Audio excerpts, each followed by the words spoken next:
Liu, Arvind Krishnamurthy, Rajiv Kalia, Aichiro Nakano, Kenichi Nomura, Subodh Tiwari, and Priya Vashisht, all these from University of Southern California, USA. So, is Pankaj, are you presenting? Yes, I will be presenting. Okay, Can you please see go my ahead. screen? Yeah. Yes, we can see your screen. Please go ahead. Yes. Okay, so my name is Pankaj Rajat, and the topic of my today's talk is neural network molecular dynamics for large-scale simulation.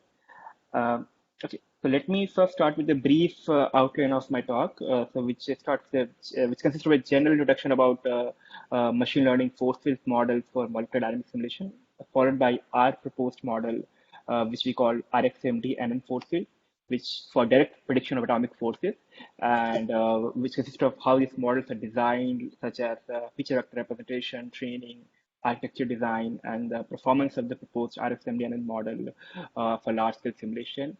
And finally, the application with the RxMDNN model to do actual MD simulations and computation of some of the materials properties such as structure factor and pair coordination functions. Okay. Uh, so one of the questions arises, why do we need a machine learning based force field model? What's the importance of that one is? So one of the most traditional way of doing understanding atomistic properties of materials is by doing ab initio molecular dynamics simulation, where we compute the atomic forces using quantum mechanically. However, the DFT or the ab initio simulations are expensive at scales with n cube. So it's not possible to use this ab initio or DFT simulations for large scale simulation, which is important for many of the materials processes like deformation mechanisms, phase transformation, or chemical reactions. So instead of doing a quantum molecular dynamics simulation, we usually do classical MD simulation, where the interaction between atoms are modeled using empirical force fields. But designing such force fields is a harder task, and many times it's very non-trivial to come up with a right functional form for empirical force field for classical MD. So in recent years, instead of designing empirical force fields, data-driven models has been is quite popular, where the functional form or interaction patterns are directly learned using machine learning models such as neural networks or Gaussian processes using quantum molecular simulation data. One such material where this data-driven force field models or machine learning models are going to be very useful is phase change materials, because there is no such classical potential exists for these materials. Or also, to understand the phase transformation in this system, you need large scales. Even quantum simulations are not a good approach. Okay, so before going into more detail in the model, let me give a brief introduction what phase change materials are. Phase change materials are a class of materials which consist of semiconductor material which consists of chalcogenes and antimonites, and one such phase change material is GFT, which shows a rapid switching behavior between crystalline and amorphous phase. And due to this, it has a wide range of application in writable optical disc, non-volatile memory, and neuromorphic computing. Uh, what happens with materials is that depending on the stoichiometry or the composition, such as having a high Ge rich phase, make the thermal stability of the material higher at the amorphous phase and data retention capacity, whereas having a high uh, SP phase speed up the the switching mechanism. So it's important to understand how this stoichiometry affects the transformation between crystal and amorphous phase uh, at atomic level. Okay, so actually this is the problem we are trying to understand using the neural network-based force field model.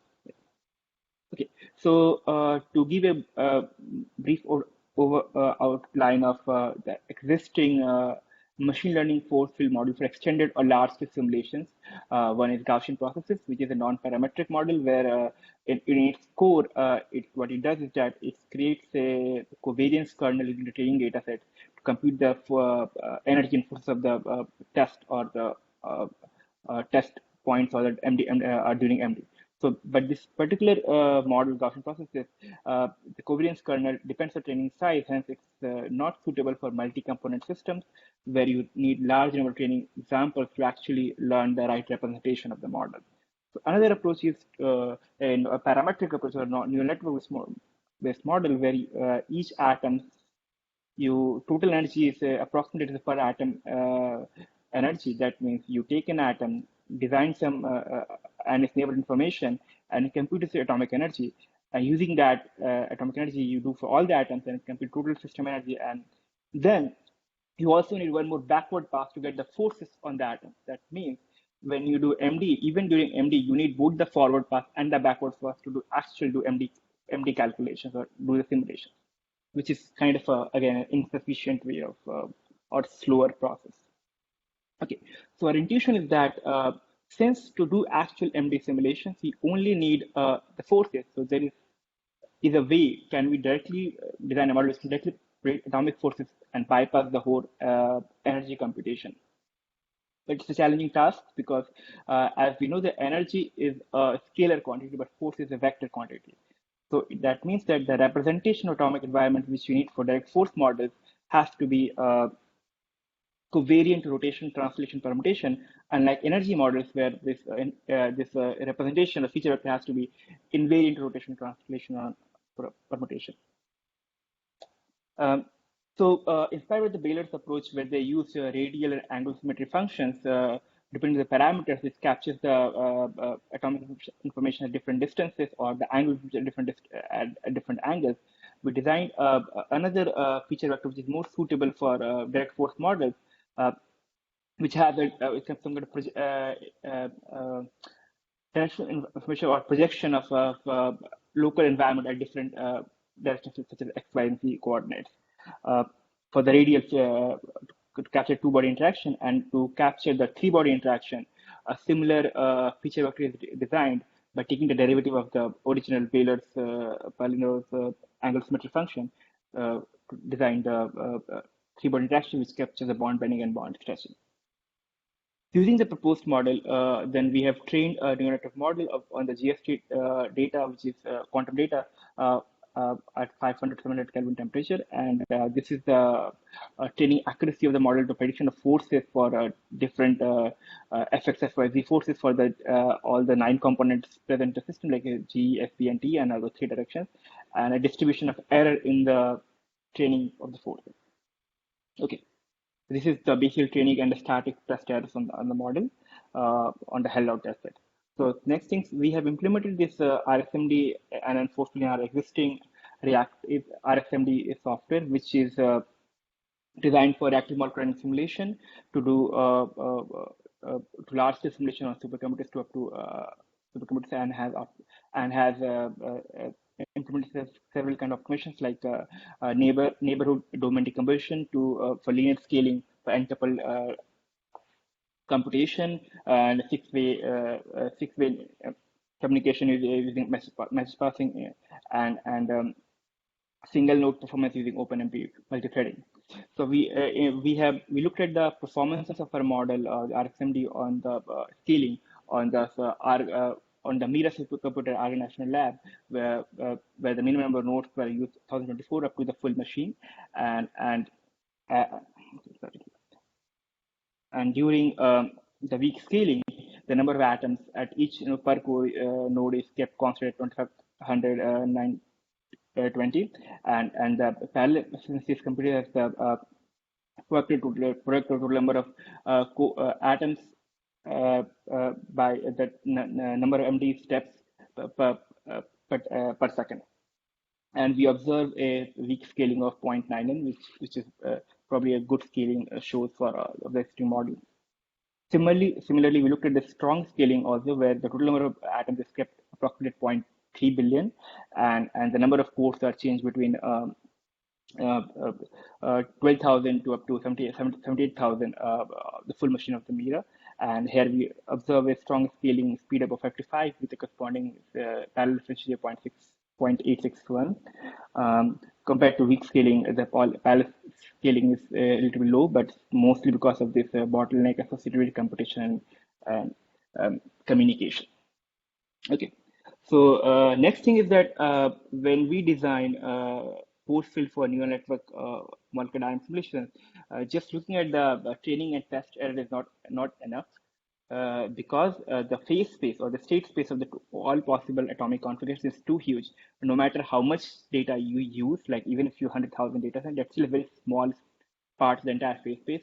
So chance of model getting overfitting is very, very high. So that model during MD can have a very bad performance. It's really important to look at the performance of the model by doing actual dynamics and compute some of the structural properties. So we also looked at those kind of dynamic validations where we, using a trainer model, we ran MD simulation under NVT ensemble and looked at how the energy temperature are is stable or not. And this is the temperature profile, which shows the system is stable. And we also looked at some of the structural properties like the pair correlation functions and the angular distribution functions by after running few 100,000 MD steps and compared the MLMD predicted pair correlation function with that of QM simulation and similar to the Born angle distribution, and they are in quite agreement with each other. Finally, we looked at the medium range order present in the system, which is important for this phase transformation.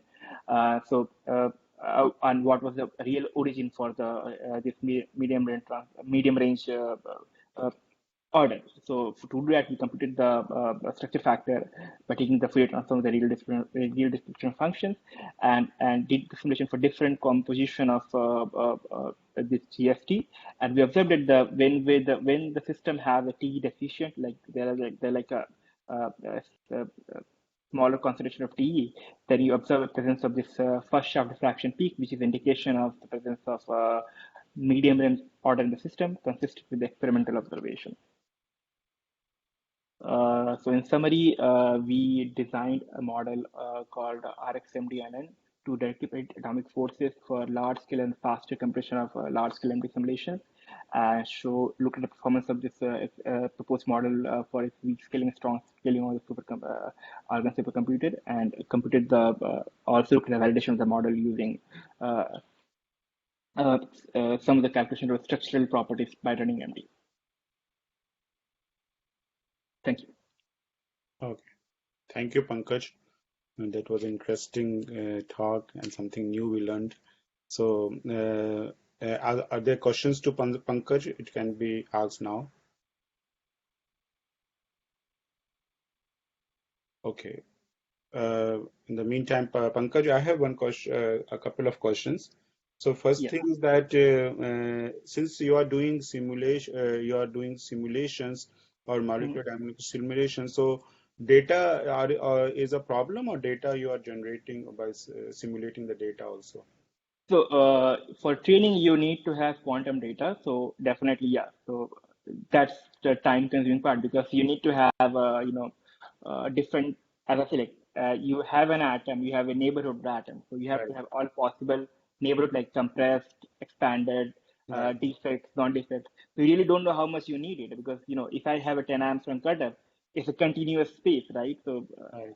like so it's like there's infinite possibilities. So I think you have to have a judgment of how much data you need, and then And that's then labeling then you of train. data is also an issue, or it is like No, labeling. labeling is not an issue because you have just as I okay, let me go to this.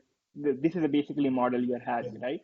So you take an atom, you have the neighborhood. Basically, it's the nearest neighbor computation within 10 Armstrong cutoff. That's easy part, Right. and you know the total energy. So that part is also easy. So there is no labeling required technically because Oh, it comes directly from the simulation. But the harder part is what simulations you need to actually have a good a representation of your entire state space. And this that's the thing. Like if you just do this training and test accuracy, it's not enough because it's static, right? So when you mm, do dynamics or like do actual simulation, if there is some problem in your data set, your MD simulation becomes unstable and it will blow up within few steps. oh, So like it's simply like I can give an idea like when we make this kind of RL model for a self-driving car, so you have to actually do see how model performs by running the uh, uh, model at during test time. right? It's similar. I think here it's also like just looking at static performance model. We have to look at the dynamic performance of the model to see does it really doing good or not. Okay. Yeah. And then did you try any techniques to prevent overfitting, like the traditional techniques that we use in deep learning to Yeah, prevent so here is it's a bit tricky. Like, what are the right overfitting techniques? Because just dropouts, yeah, those things are not enough because that's like a normal neural network kind of training. So right. here the way you go, like you can make the curl of the force to be zero. So Mm, that's one way of restricting a hypothesis space. Like you are when you have the force output, right? So I can have a backward path to get the curl of the force to be zero. That's the one of the restrictions. Then okay. you can also have something like a pressure Right. which is F cross R. So that's another kind of restricting a hypothesis space. Right. So I Yeah. think it's more like a goes in slightly different. You need Right. beside dropouts and other things. Okay. And any regularization techniques can work here or no? So that's something like so if I say like a force is I'm fitting, right? My Right. regularization is like a curl of the force to be zero and the Okay. pressure can be Okay. Yeah. matched. Yeah. Yeah. That makes So sense. that's like I think regulation basically doing the constraining my hypothesis space. So that's I think one way of adding the regularizations. Okay. Good. Good. Okay. And then that's the last question that you showed the strong scaling and weak scaling. And Hmm. strong scaling, you said that this is like because of the communication computation Computation, yeah, overhead, right? Or the ratio of communication computation. So yeah. in the previous talks, we saw many techniques to overcome this. So are you like you are working with the latest bandwidths and all? Yeah, so we are looking at more of this thing like a GPU implementation of this code and see like how can we look at a bottleneck here. Yeah, so that's one of our current approach or research topic we are looking at. Yeah. Okay, okay, okay, great. Thank you very much, Pankaj. That was very interesting and it was a new thing for us to learn, for especially for me. So now let's go.